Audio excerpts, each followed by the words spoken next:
Facebook, Twitch TV, LinkedIn, and Bandcamp. Tonight's episode is 70's and 80's night. And now, please welcome to her own home, our favorite piano gal, Robin Spielberg.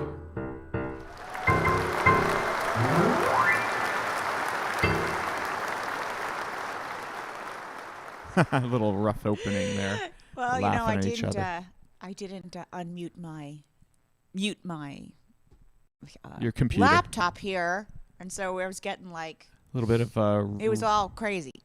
It's all crazy. Yeah, it's all good.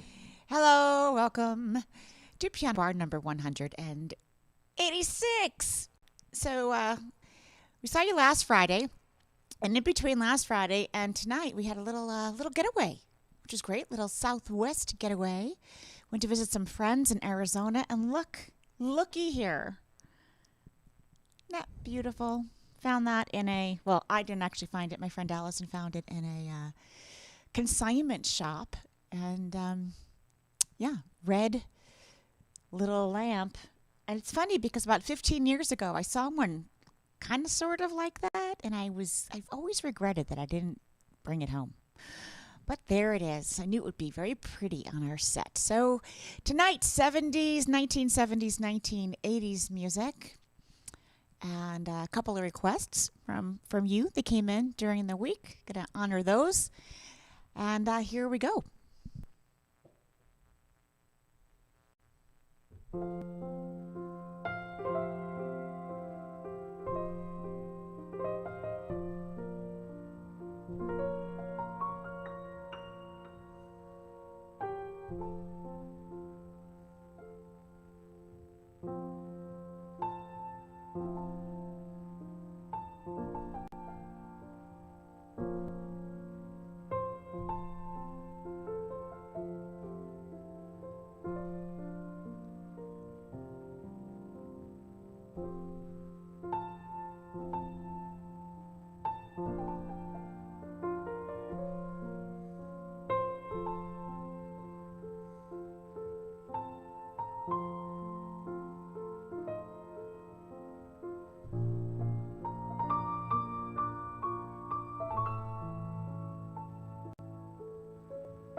That's how I feel about all of you. Stevie Wonders, you are so beautiful. It actually appears on my album, Beautiful Dreamer, Lullabies for the Parent and Child, which I cannot believe I recorded 22 and a half years ago, almost 23 years ago.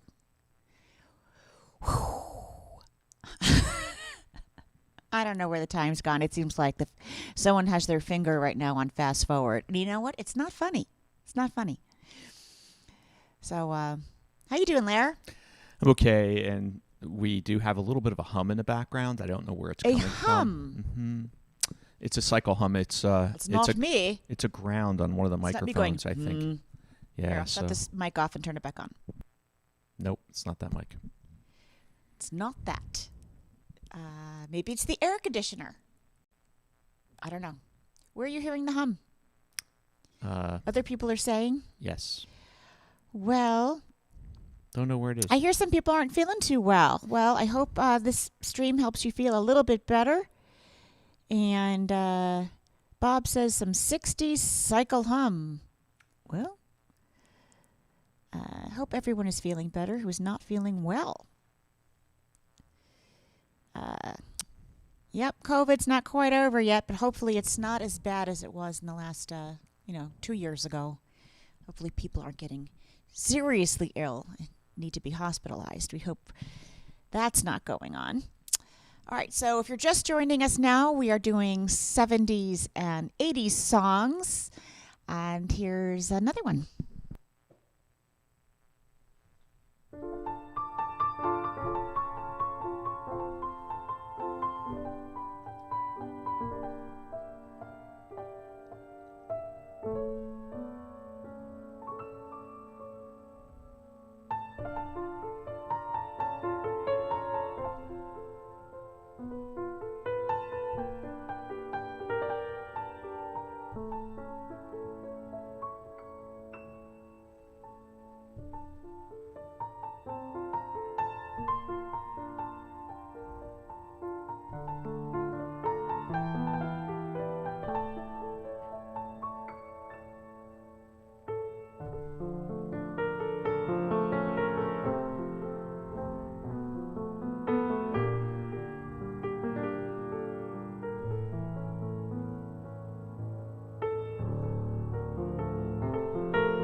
So while we were out southwest in Arizona, we heard the news that Vangelis, the composer Vangelis, passed away. He was 79.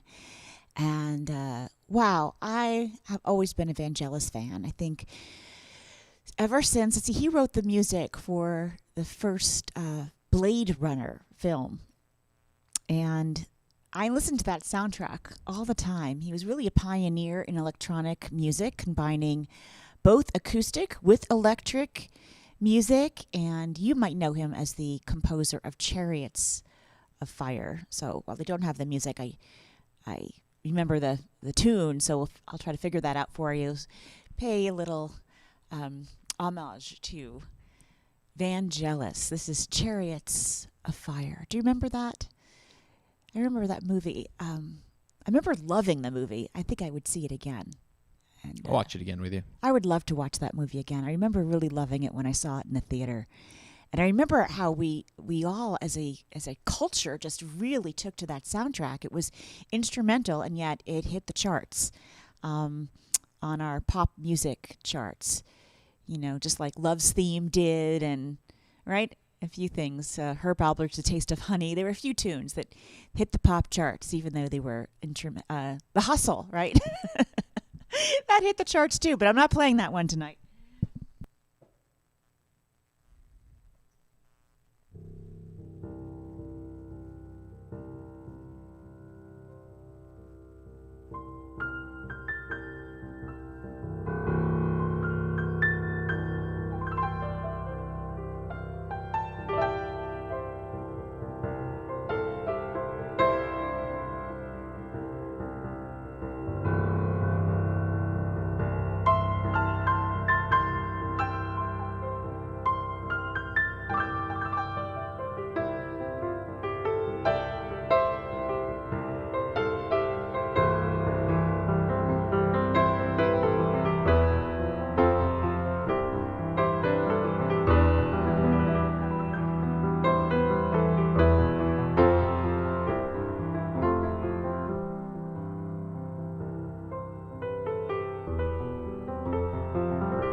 As I was playing that, I realized I played it a step lower than the original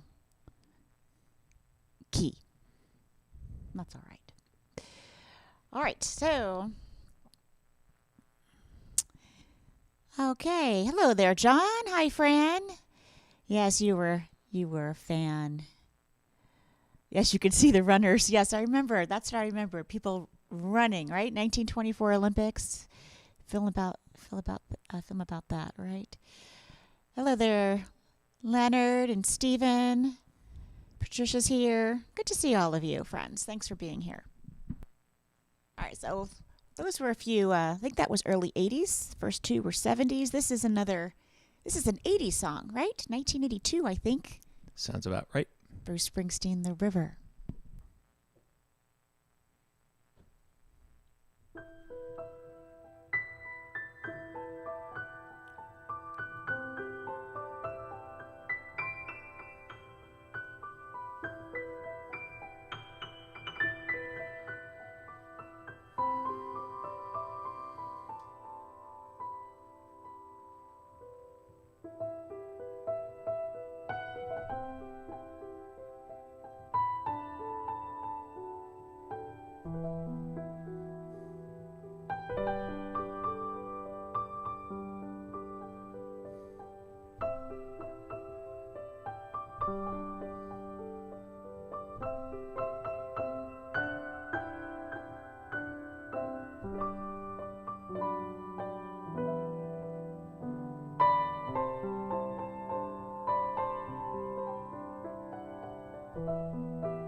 I know I mentioned on the live stream a long time ago my recurring dream about Bruce Springsteen asking me to help him out and take the place of the keyboard player who didn't show up. And I said in my dream, well, I know a lot of your music, but I only know like new age piano arrangements of your music.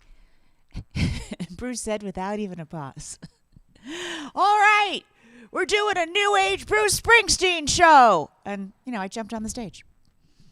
It's a great dream. Right, Lair? It's a great dream. Had it. And I've had it more than once. Gosh, I'd be horrified. I hope that never comes true. That would be somewhat horrifying. I was practicing my guitar while we were away. I brought my guitar, as you know, and someone asked me, "Why are you practicing?" And I said, "Because, I might get called up to the majors. You never know." You never know. Yes, never know. You're going to want to be prepared. Want to be ready. Okay. So I wanted to do this song. What did I do with it? Let's see. So this was requested. Where are you? Here we go. Patricia Buckley requested this one, and since it fits right in, it was written in 1982. Perfection. This is called That's What Friends Are For.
All right.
Played that one in a while. I think we did since Beatles night. We did a Beatles night, right? Was it this season or last season we did that? Can't remember. Not sure. But if you missed Beatles night, you can go to youtube.com/Robin Spielberg.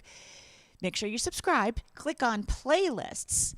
And there you will see the different seasons we have archived for all 3 of Friday night's piano bars. And search for Beatles night. Just type in the search bar, Robin Spielberg piano bar Beatles night. It'll come up. We had a great time. That was really great. Oh, Patricia, I'm glad you liked your song. And I do. Oh, John, thank you. I'm glad you liked Let It Be. I do love that song. I love that. It is words of wisdom, right? They are words of wisdom, right? Let It Be. You know that story, right? Let It Be was, people think that it was a religious figure that that Paul was writing about, Mother Mary. But actually, his mother was named Mary, and she passed away when he was quite young. And he had a dream about his mother, that she was standing at the foot of his bed while he was having troubles, and she just said, "Let it be, Paul. Just let it be." And that's the song. That's the origin of the song. Beautiful. I love when musicians dream music. It's a real it's a real boon and a real blessing when that happens. Every now and then it happens. I wake up and I dreamed a piece in my sleep. Hasn't happened too often. A few times though. All right. So what's next? This is on Love Story. Talking about dreaming? Yes, talking about dreaming. Don't Dream It's Over. You know, we almost named the album Love Story, Don't Dream It's Over. People love that song. It actually was the hit on the album, if you could call it a hit. It had the most streams of anything, of any of the songs, the Crowded House song, Don't Dream It's Over. But when we got the mock-up back from, our guy Mike Hamblin does the artwork. He's out in Montana. It just didn't seem right because it didn't. Don't Dream It's Over didn't fit on one line, so it was Don't Dream It's Over. It seemed kind of negative, especially if you didn't know the song. To call the album Don't Dream It's Over. I think it was a premonition, Larry, because as soon as we released it, we had 2 years of COVID lockdown, so probably would have been the right title. But anyway, we called the album Love Story, but Don't Dream It's Over is on the album.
Yes, punctuation is everything.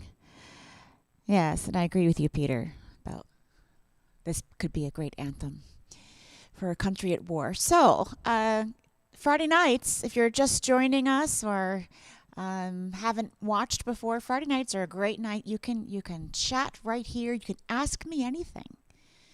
Try to answer.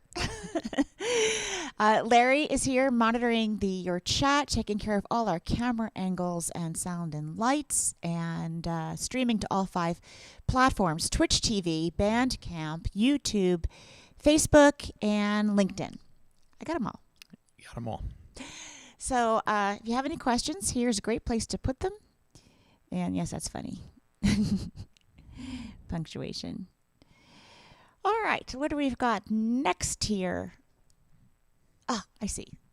We crossed off something and I put something else. I don't think I've played this one before in a live stream. I don't think you did either. No. It was good. It's something new. That's what Friends were for. I don't think I've played before. I haven't played Chariots of Fire. Got a few new things tonight. This one I just thought was just a really great 1980 song. Man, it was all over the radio, right? Every time you went in the car and turned the key, this is what you heard. It must have been love.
So, I don't know if you have questions. Larry, are there any questions? If there are Well- requests, make sure you send them to me at my email address, robin@robinspielberg.com. I before E and Spielberg. Because here on the chats disappeared and I won't see them, but this way I can honor your request in a future stream.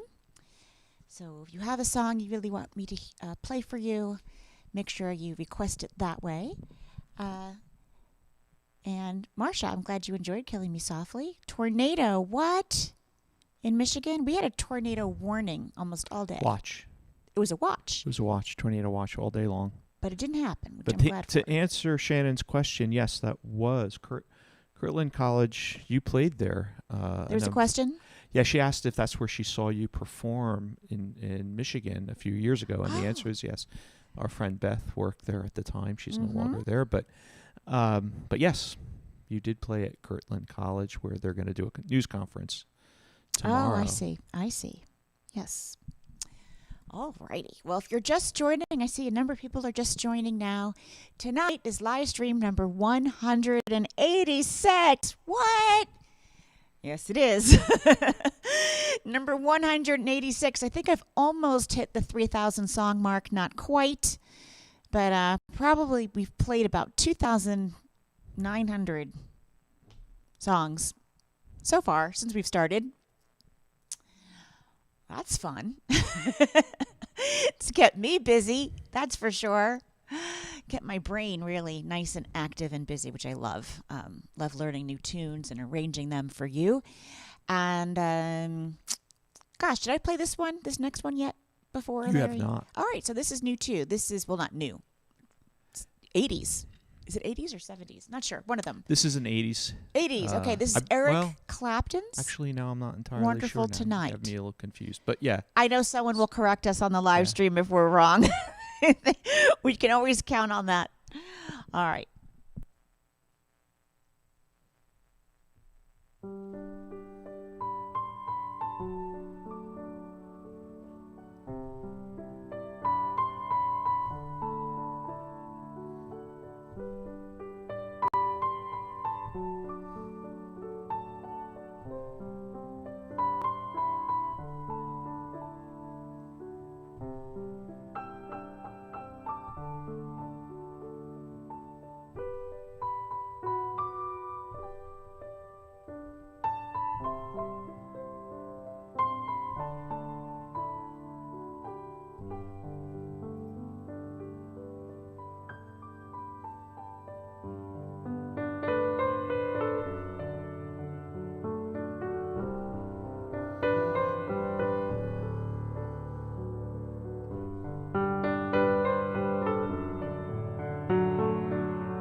All right, not bad. My first time playing that tune, we have to admit.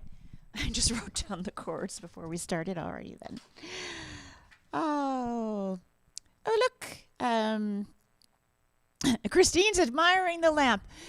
Chris, was with me when I bought that. Our friend Allison found it in this wonderful consignment shop. And you know what's really fun when you travel around the country? If you haven't already done this, it is great fun to go in consignment shops because they are so different depending on where you are. Here where I live in South Central Pennsylvania, if I go into a consignment store, secondhand store, you find a lot of farmhouse furniture, farm tables, Amish-made woodwork, and shaker furniture.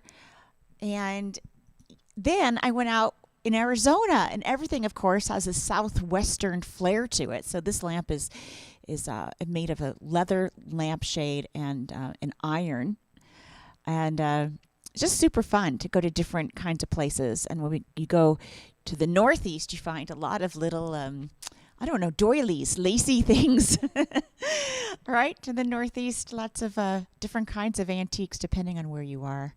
I enjoy doing that, and I love repurposing and reusing and the whole recycle aspect of not buying new.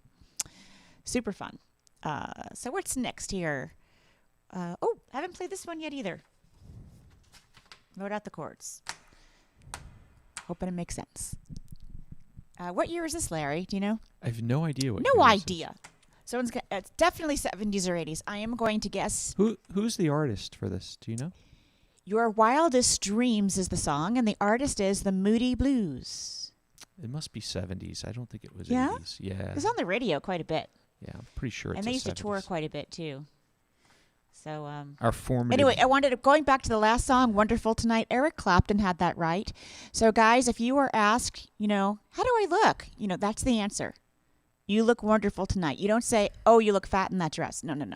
You just follow the lyrics of the Eric Clapton song, and you'll be great.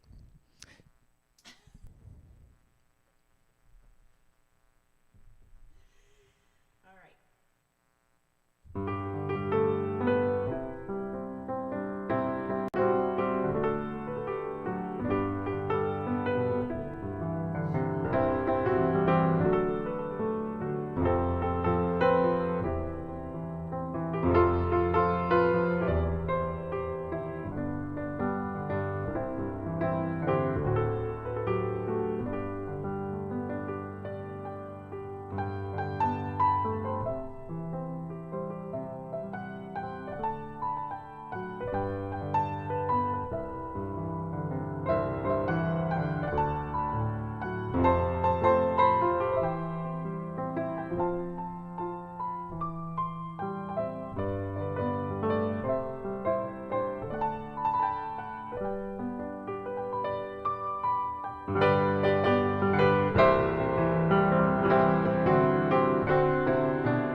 So people are saying it's 1986, that song, which I wouldn't have Thank you. guessed. I knew that they would. 86. Yeah. 86. I remember it well. I was living in New York City, 1986. I was playing piano in piano bars and piano lobbies. Grand Hyatt right above Grand Central Station. All kinds of places. Marriott Marquis, Plaza, Rainier's at the Sheridan Center. All kinds of places. Maybe you saw me there. So it's amazing what 10 years will do, right? Because 1976, the bicentennial, right? That was a big year. Yeah, right? sure. And then 10 years later, We used to collect 1986. bicentennial quarters. Yeah. They lied to us. They said they were going to be really valuable. Yeah. Lies. Just like the people who told us we collected stamps. When we were 10 or 11 and 12, right? If we collected stamps, they'd be really valuable. It's really I think it was just a way for our parents to keep us very quiet. You take those little stamps, look at them with a microscope and the magnifying glass, put those hinges on, find where they went in the book. Okay, worthless. We just sold like 2 giant stamp collections from when we were kids, and I think they went for like $10. Well, worthless. Those they lied to us, Lair. Those quarters, those 25-cent pieces that you saved because you thought they would be worth so much, well, it's worth less now. 25 cents is worth less now than it was back in 1976. I told you. Lies. Lies. Okay, Lionel Richie. I have a soft spot. 1983, this one, because we saw him in Vegas, and I thought it was going to be this really, really cheesy show. And you know what? He was phenomenal. What an artist. What a musician. What a composer. What a voice. Still doing an amazing show. Every song a hit. It well exceeded my expectations. So if you ever have a chance to see him, go. This is Hello. Hello. Hello. Hello. Yes, Stephen, I see your point. Collecting stamps was very educational, but it still does not erase the lie that we would one day be millionaires because we had these stamps. Okay. Robin I'm sold done our now. Yeah, you sold our stamp collection. For nothing.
Yeah, I do agree, John. 80s ballads are really the best. I definitely have to agree with that. Any questions, Larry? Did I miss anything? No. What? No, you No, know just everything? just some funny, some very funny comments. Donna was saying that she now uses the stamps from her father's stamp collection to send letters and postcards. So there you go. Collect them long enough, and We of could course, have done that. Then you have like the 1, 2, 4, 5. Yes, that's right. You just add them all up. That probably would have been more money than what we got for the collection itself. See, Donna, you're smart. I should have thought of that. Although a bunch of the stamps in our Thanks, Doc. stamp collection were canceled, so we can't use them. Oh, that's again. true too. Right. We didn't always have mint. Yeah. But I used to love going in the back of the magazines. Remember those magazines you used to get? And you sent 50 cents away. You used to tape the quarters to an index card and send it in the mail. And they would send back like this huge envelope of stamps. And I used to trade them with my friends because we were all dorks together collecting stamps. As were you, but I didn't know you back then, Lair. If I had known you, I would have traded stamps with you. I would have been your stamp trade buddy. Right.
That's what you're going to say to your lamp now that you have it, right? You light up my life, Debbie Boone. Right, I Rob? actually am really, I love that little lamp. For You know, those so is joining late to the stream, I eyed an amp. An amp. An amp also. We love amps. You hear the amp in the background. In Arizona, like 15 years ago, maybe longer. And I didn't buy it. I didn't know how to take it home. So glad I saw it this time. Is the light switch for that lamp accessible to you? Want me to shut it off? Yeah, because you might be able to see the definition of the lampshade better when it's off. I don't know if Okay. it's, because folks, it's made of this red leather. It's kind of really cool. Yeah, actually. So see it when it's off, it looks really cool too, and it's. Do you see that? Yeah. Red leather, So- yellow leather. It was one of the acting exercises in speech class. You had to say red leather, yellow leather, red leather, yellow leather. Yeah. Oh, yeah. So So- I'm glad, Shanna, you like that lamp. See, you got good taste. See, it looks really cool when it's shut off too, Rob. So, It does. I know. So much fun. I'm like, how am I going to get this thing home? I can't take that. And then I started to walk out. And I'm like, nope. Going to do it. And Allison and Chris were like, yay. She gave me a bag. I carried it on the plane, 2 planes. We almost missed the second plane because it was such a tight connection. It's like we got off the plane and ran to the next one. And you had your guitar with you, so that worked out great because you got an overhead bin and I packed it with the guitar. yeah, shout out to the Southwest flight attendant. Yes, thank Don't you, know her name. Southwest. Southwest is but very friendly to people traveling with instruments. We were in we were in the last boarding group, and in the rear of the plane, the flight attendant saved me a bin for my guitar. Yes. So a shout out to her, whoever you are. It's awesome.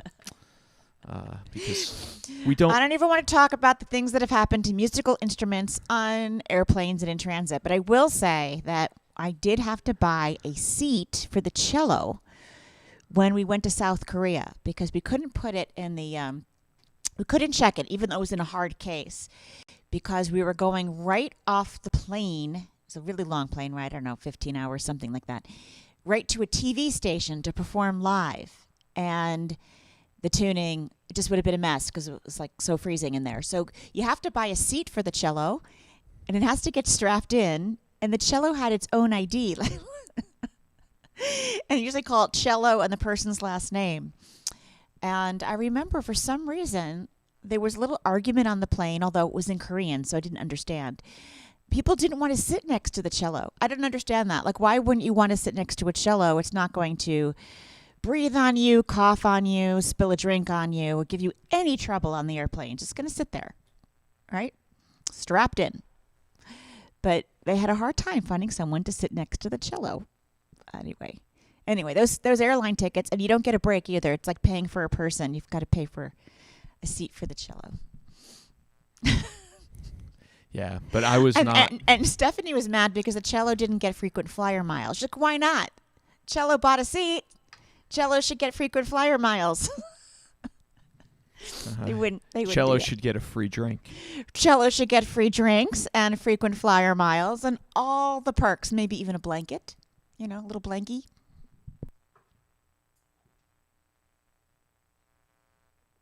Lorraine, we're working on it.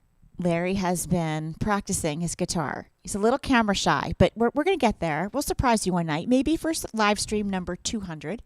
Larry, we can work it. Well, we're already at 186. So maybe by the time we get to live stream 200, it's a goal. We can come up with a few duets. You can sit right here.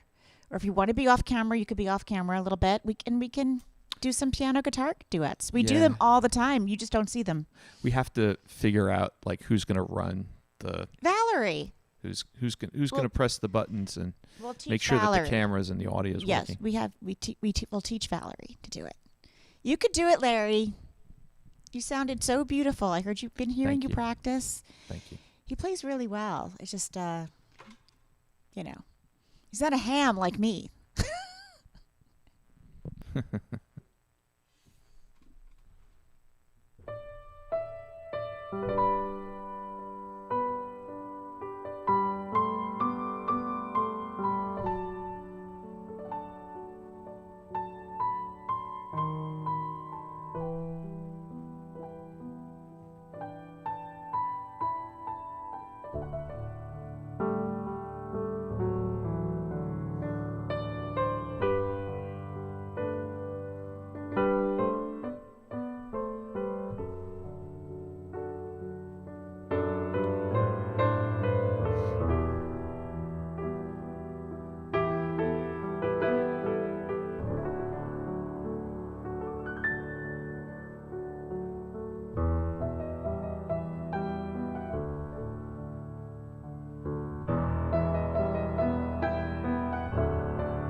I haven't played that before, right? Have No, you? you have not played it before. What year was that? I don't know. 70s or 80s? 70s maybe. I'm going to guess Probably 70s. I think Carol Bayer Sager wrote the lyrics to that. She wrote a lot of lyrics for Marvin Hamish. Fran said she would love to see that with a capital Larry. Look at that. Everyone's like, Larry, Larry, Larry, she chants. Donna says, yeah. Look at that. Christine, go Larry. You got a lot of fans here, Lair. You've been the voice. You've been threatening to put me on camera. I've been threatening for a very long time. Like when he was on my 2 recording, years. Reinventions. You have to listen very carefully, though. The album's underneath there. Reinventions. Which one was it? The Fantasy Impromptu Reinvention, Chopin. Little guitar part in the middle. That's Larry. Yeah. Yep. Okay.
Carpenters, 1970s. Close to You. Love that tune. So I know I haven't talked about this in a little while, but I do have a Patreon account. If you haven't seen it, you might want to check it out. It's patreon.com. Larry could put it in the chat, /Robin Spielberg. And so far, I have given away 820 pieces of sheet music, about 30 or 40 different T-shirts, dozens of albums, CDs, vinyls. So Patreon is a wonderful way, besides tipping here, of supporting me monthly. That way, it starts at $5 a month and keeps... actually, the Patreon money now is going toward these orchestrations. Next month, I'm having a full symphony in Budapest, Hungary, record a couple of my pieces. Very excited about that. 62-piece symphony. So that's happening. Your support on Patreon helps support that. I know a number of you signed up just for the month on that really high tier, $200, to get a piece of Victoria, I have some original parts to this piano. They're 126 years old. They're beautifully handmade by Steinway. If you're like Leonard Perry, he had me sign one of the pieces and he framed them in a really great, what do you call that? Shadow box. They look really great. Or you could just display them on a table. So yeah, I've got a few pieces left of this piano. You can check that out after the stream. And I think this is the very last one we've got here. Yep. Yes, it is. This is a Bette Midler tune, I believe early 80s. This was all over the radio. This is The Rose, which I think is really great because we're just about to get some roses here where we live. Probably another week or so, we're going to have some beautiful rose blooms. And just a reminder, we are not streaming on Saturday nights for now. I'm working very hard on this next album, using the weekends to compose music and get that ready for a release later this year. But we will be back next Friday night for live stream number 187. Make sure you send your requests, if you have any, to robin@robinspielberg.com. Thanks in advance for all your support and for keeping us company and allowing us into your homes. It's really a pleasure and a privilege. Larry and I thank you very much. And have a great rest of your weekend.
All right. Thanks, everyone, for joining us. Carmel, send us home.